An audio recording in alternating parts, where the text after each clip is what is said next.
I got my best life lesson in the politics of everyday life in the Peace Corps. I'd arrived in Africa 4 months earlier, but the morning after I was dropped off in the mountain village of JobySekaSeka, Gabon, that was the day my real education began. My project was to build an elementary school. Most of the village was outside my hut door that first morning. They led me on a walkabout over to see the old school, a falling down structure. The site was perfect, a flat, open space.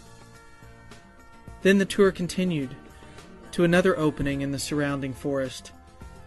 Standing on this hillside clearing, my new neighbors announced, "Here's the site for the new school."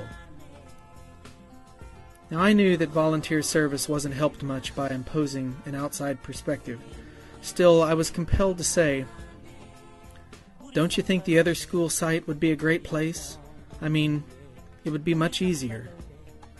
Before I'd finished my sentence, I knew that this was a complicated and already resolved issue. When we put up the batter boards, the difference from the back of the school to the front was taller than me. We dug for a month with picks and shovels and wheelbarrows, getting the area level enough to begin. It was a lot of work. What I learned along the way was a valuable lesson about the complexities of culture. Although JobySekaSeka was made up of only 200 people, it was composed of 2 ethnic communities. The small village that seemed so timelessly African to my neophyte eyes was not a traditional Gabonese settlement at all. Only a couple generations earlier, these groups lived a mostly nomadic life within the forest, in bark huts that could be rolled up and moved. The mud wattle houses of the village reflected a colonial-era resettlement plan, forced for the purposes of census-taking and then nation-building. While there was plenty of cross-relating and even some intermarrying in JobySekaSeka, there was a layered and troublesome history here. I heard murmurs that these groups had been differently impacted by the slave trade, one acting as a liaison to traders, and the other constituting the stock in trade. Deep, complicated stories.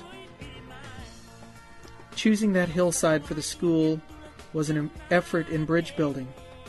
For all the labor it required, the new school is located exactly on the line that divided the village. Placed there, the work was shared. The children of both sides now walk the same distance to class, and they are growing and learning together.